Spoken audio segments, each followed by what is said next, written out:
किसे कहेंगे electromagnetic induction? कि जब किसी विशाल चुंबकीय क्षेत्र, ये मैग्नेटिक फील्ड है, ये क्या है? मैग्नेटिक फील्ड है, ये हमारा चुंबकीय क्षेत्र है, समझिएगा। इसके बीच में किसी कंडक्टर को रखा जाए, ठीक है, ठीक है, कंडक्टर को घुमाया जाए। विशाल चुंबकीय क्षेत्र के बीच में जब किसी कंडक्टर को घुमाया जाता है या कंडक्टर को स्थिर रख के चुंबकीय क्षेत्र को घुमाया जाता है, या तो आप चुंबकीय क्षेत्र घुमा दो, ठीक है, या फिर आप कंडक्टर घुमा दो। दोनों कंडीशन में क्या होगा? कंडक्टर में EMF यानी इलेक्ट्रोमोटिव फोर्स पैदा हो जाएगा। समझ रहे हैं बात को? बिल्कुल। ये क्या कहलाता है? इंडक्शन कहलाता है, ठीक है, समझ गए? हाँ। अब इंडक्शन को लेकर फैराडे नामक वैज्ञानिक ने दो नियम दिए। कितने नियम दिए? दो नियम। एक है पहला नियम, दूसरा है द्वितीय नियम। बात समझिएगा। एक है पहला नियम, दूसरा है द्वितीय नियम, ठीक है। समझते हैं पहला नियम तो इंडक्शन के सिद्धांत का ही है पूरा, कि जब किसी कंडक्टर को, ये क्या है? कंडक्टर है, मैग्नेटिक फील्ड के बीच में घुमाया जाता है, ठीक है। क्या किया जाता है? जब किसी कंडक्टर को मैग्नेटिक फील्ड के बीच में घुमाया जाता है या कंडक्टर को स्थिर रखकर, कंडक्टर को क्या कर दें? कंडक्टर को स्थिर रखकर मैग्नेट को घुमाए, मैग्नेटिक फील्ड को घुमाए, दोनों कंडीशन में EMF पैदा हो जाएगा। किसमें? चालक में। ये पहला नियम है। ये कौन सा नियम है? पहला नियम है कि या तो आप कंडक्टर को घुमाइए या मैग्नेट को घुमाइए, दोनों कंडीशन में इस कंडक्टर में EMF पैदा हो जाएगा, है ना। और इनकी दिशा किधर होगी? ये फिर फैराडे के फ्लेमिंग के लेफ्ट और राइट हैंड रूल पर आधारित होगा, है ना। तो इतना समझ गए होंगे। अब सेकंड लॉ जो बना वो देखिएगा। दूसरा नियम देखिए, समझना। ये मान लीजिए ये हमारा मैग्नेट है और उसके पास पे रखी हुई एक कॉइल, करेक्ट, ये जनरेटर, ठीक। अब देखना, ये मैग्नेट है NS। अब क्या है? कंडक्टर के अंदर पैदा हुआ EMF, कंडक्टर के अंदर क्या पैदा होगा भाई? EMF होगा, यानी वोल्टेज पैदा होगा, ठीक है। कंडक्टर के अंदर पैदा हुआ EMF की मात्रा, कितना वोल्टेज पैदा होगा? कंडक्टर में कितना वोल्टेज पैदा होगा? ये किस पर डिपेंड करता है? ये डिपेंड करता है टर्नों की संख्या पर। किस पर? टर्नों की संख्या पर। हाँ, ध्यान दीजिएगा। कंडक्टर में जो वोल्टेज उत्पन्न होता है किस पर डिपेंड करता है? वो करता है टर्नों की संख्या पर, है ना। टर्नों की संख्या पर, टर्नों की संख्या को N से प्रदर्शित करते हैं, है ना। अब आगे समझते हैं। तथा चुंबकीय क्षेत्र की तीव्रता पर, किस पर? चुंबकीय क्षेत्र की तीव्रता पर, है ना। इन दो चीज़ों पर क्या वोल्टेज निर्भर करता है? या तो चालक टर्न की संख्या बढ़ा दो या मैग्नेटिक फील्ड की तीव्रता बढ़ा दो। दोनों कंडीशन पे हमारा जो EMF होगा वो ज़्यादा पैदा होगा। हाँ, ठीक है ना। यही बात है, मतलब ये क्या होगा? कहना चाहिए E बराबर d∅/dt इंटू N। क्या हो जाएगा? d∅/d2 into N volt. समझ रहे हैं? d∅/dt क्या है? d∅/dt क्या है? फ्लक्स परिवर्तन। क्या है ये? फ्लक्स परिवर्तन, ठीक है। फ्लक्स परिवर्तन की दर, है ना। इसको क्या बोलेंगे? d∅/dt को क्या बोलेंगे? फ्लक्स परिवर्तन की दर। और N को क्या बोलेंगे? टर्नों की संख्या। समझ रहे हैं बात को? तो द्वितीय नियम क्या कहता है कि कंडक्टर के अंदर पैदा हुआ EMF, कंडक्टर के अंदर पैदा हुआ ईएमएफ यानी कि वोल्टेज, हाँ, किस पर निर्भर करता है? ईएमएफ मतलब टर्नों की संख्या पर, टर्नों की संख्या पर, कंडक्टर की गति पर, कंडक्टर की स्पीड पर, है ना, कंडक्टर की स्पीड तथा चुंबकीय क्षेत्र की मैग्नेटिक फील्ड की तीव्रता पर, है ना, तो निर्भर करता है। हाँ, ये है 2-3 नियम। तो 2-3 नियम क्या है कि कंडक्टर के अंदर पैदा होने वाला ईएमएफ हमेशा टर्नों की संख्या, हाँ, टर्नों की संख्या, चुंबकीय क्षेत्र की तीव्रता,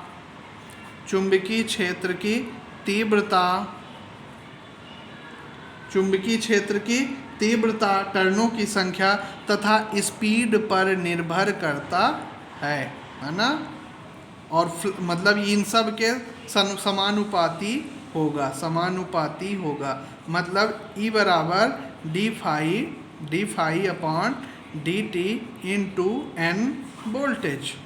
समझ रहे हैं?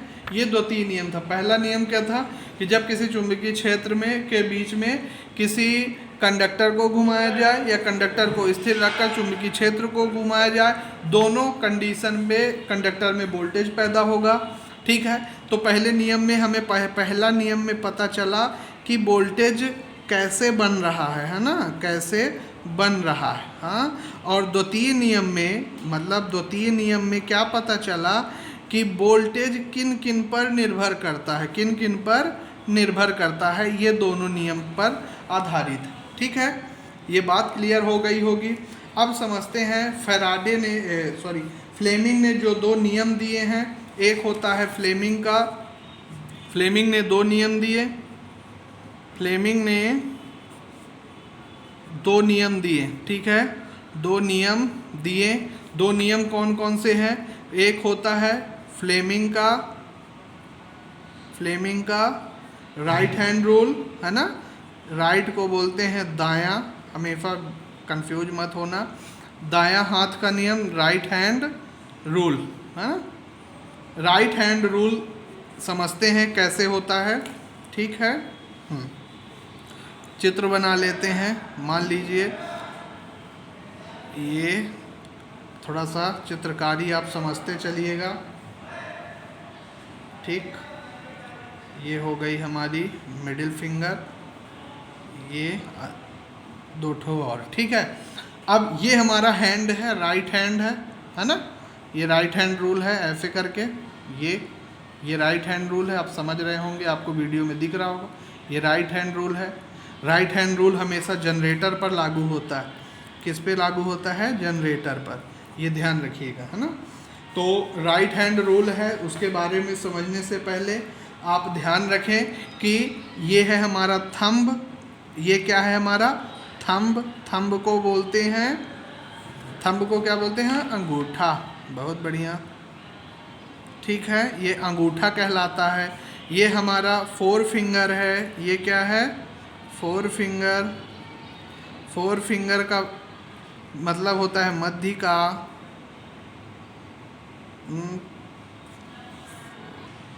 ये है हमारी तर्जनी और ये है हमारी मिडिल फिंगर। ये क्या है? Middle finger. हाँ, ये ध्यान रखिएगा। ये अंगूठा है, ये तर्जनी है और ये मिडिल फिंगर को मध्यिका बोलते हैं। हाँ, मध्यिका। अब इन तीनों को कैसे फैलाना है? आपस में समकोण बनाते हुए। समकोण का मतलब होता है 90 डिग्री होना चाहिए। कैसे? इसके बीच भी 90 डिग्री का अंतर हो, इसके बीच में भी 90 डिग्री का अंतर हो। मतलब अपने दाएं हाथ की प्रथम 3 उंगलियों को इस प्रकार से फैलाएं कि तीनों उंगलियां एक दूसरे से समकोण होनी चाहिए। तीनों उंगलियां कैसी होनी चाहिए? एक दूसरे से समकोण होनी चाहिए। ठीक है ना? बहुत बढ़िया, आशा करता हूँ समझ में आ रही होगी बात। हाँ, तो देखिए, जो अंगूठा है, अंगूठा मैं यहाँ पे अच्छे से लिख देता हूँ। अंगूठा हमारा मोशन बताएगा। क्या बताएगा? मोशन यानी गति, है ना, चालक की गति। अंगूठा क्या बताएगा? मोशन बताएगा। ठीक है, समझ में आ रही होगी बात। फिर ये है हमारी तर्जनी। तर्जनी, तर्जनी क्या बताएगी? तर्जनी हमारी बताएगी लाइन ऑफ फोर्स, मतलब लाइन ऑफ फोर्स, बल की दिशा, है ना। बल की दिशा कौन बताएगा? बल की दिशा। मैं हिंदी में भी लिख दे रहा हूँ जिससे आपको समझ में आ जाए, है ना। बल की दिशा कौन बताएगा? तर्जनी बताएगी। तथा मिडिल फिंगर यानी कि मध्यिका, मध्यिका क्वेश्चन में हमेशा आएगा भाई। मध्यिका क्या बताएगा? मध्यिका बताएगी हमारी करंट की दिशा। किसकी बताएगी? करंट की दिशा, यानी कि धारा की दिशा। ठीक है, समझ में आ रही होगी बात। यानी कि ये बता रहा है मोशन, ठीक है, ये बता रहा है कहना चाहिए फोर्स, ये बता रहा फोर्स, और ये हमारा बता रहा है क्या? करंट, है ना। इसको ऐसे बना देता हूँ मैं थोड़ा सा, जिससे आप लोगों को तकलीफ ना हो। ठीक, थोड़ा समझ जाना। ये हमारा बता रहा है मोशन, ठीक है, ये बता रहा है फोर्स, ठीक है, और ये बता रहा है करंट, है ना। इसको ऐसे भी याद रख सकते हैं कि मदर फादर चाइल्ड, ठीक है। माँ से मोशन, एफ से फोर्स, सी से करंट, ठीक है। तो मोशन, यह है मोशन मदर, है ना, गाली मत समझिएगा। और यह है फोर्स यानी फादर, इसको फादर लिख देता हूँ। ये है चाइल्ड, सी से चाइल्ड, हाँ। तो इनसे हम याद करके ट्रिक रख सकते हैं, हाँ। तो फ्लेमिंग का दाएं हाथ का नियम क्या है? यदि हम अपने दाएं हाथ की उंगलियों को, प्रथम 3 उंगलियों को आपस में इस प्रकार से फैलाएं कि अंगूठा मोशन को बताए, तथा तर्जनी हमारी फोर्स को बताए, और हमारी मध्यिका सी यानी करंट को बताए, यह कहलाता है फ्लेमिंग का दाएं हाथ का नियम, यानी कि राइट हैंड रूल। अब चलते हैं फ्लेमिंग के लेफ्ट हैंड रूल की ओर, ठीक है। फ्लेमिंग के left hand rule, left hand rule, ठीक है। लेफ्ट हैंड रूल को समझते हैं, चलिए एक बना लेते हैं, ठीक है।